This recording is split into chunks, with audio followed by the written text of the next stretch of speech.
HGTV Handmade and welcome back to my kitchen. Today I wanted to show you guys how I created watermelon popsicles. And they don't just taste like watermelon, they also look like watermelon.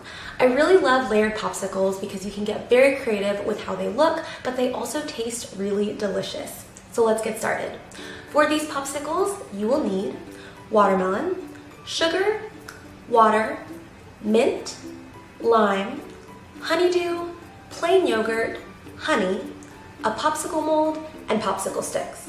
Food coloring is optional. Now the cool thing about this popsicle is that you can choose whatever flavors you want for each of the different layers. For the red part, I went with watermelon, of course, but you could always choose something like strawberry or raspberry, pretty much anything you like. For the white part, I went with some plain yogurt that I sweetened with honey. But if you want to choose something like coconut milk, you can go for it. I personally don't really like the combination of watermelon and coconut, so I skipped that, but again, it's all up to you. And for the green part, I went with honeydew because it's one of my favorite fruits, but kiwi is a close second, and of course you could go with anything else that is green and delicious. So let's get started. First, the red part. I started with about 1.5 cups of watermelon cubes. Then I sweetened this with 2 teaspoons of mint-infused simple syrup. Here's how to make the simple syrup. Use equal parts water and sugar. I'm using 1 cup of each, but you can get away with using just 1/2 cup for this popsicle recipe. Combine these in a pot over medium heat and stir occasionally.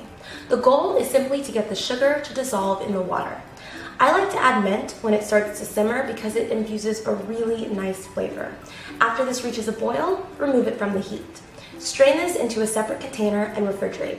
Simple syrup is commonly used to flavor drinks, or in our case, popsicles.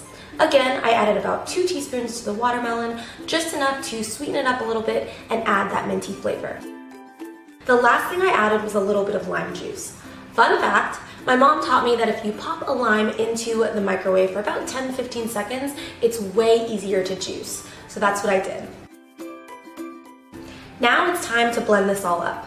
I had a little trouble with my blender in the beginning, but once I got going, everything was good. At this point, you have 2 options. You can pour this straight into your popsicle mold if you don't mind the thick texture of this mixture, or you can strain this into another container before pouring it into the popsicle mold. I made several batches, so I did it both ways, and the only difference is in the texture of your final popsicle. They both taste the same. Now put these in the freezer and wait for 1 hour before coming back to them. You'll want to add popsicle sticks after about 1 hour. They aren't frozen solid yet, but they're hard enough that the popsicle stick will stay in position. Try to center the stick and don't push it all the way through. Leave some space at the bottom. Now let's prep the white part. All I did was sweeten some plain yogurt with honey.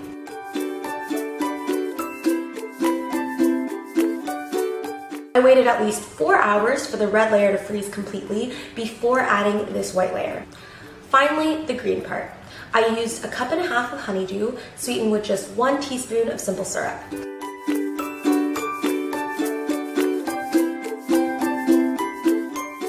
This mixture is pale green in color, so I added about 20 drops of food coloring to make it look more like the color of a watermelon rind, but this step is definitely optional. After another 4 hours of freezing, I added this green part to the mold. Then I left the whole popsicle to freeze overnight. And that's all there is to it. Just run the mold under warm water to loosen up the popsicles and pop them right out. Layered popsicles do take a little bit more time, but they are so cute and so worth it. I hope you guys decide to try this out. What flavors would you use in your popsicle? Let me know in a comment down below, and don't forget to like and subscribe. And as always, I'll see you guys next Friday with a new video. Bye guys!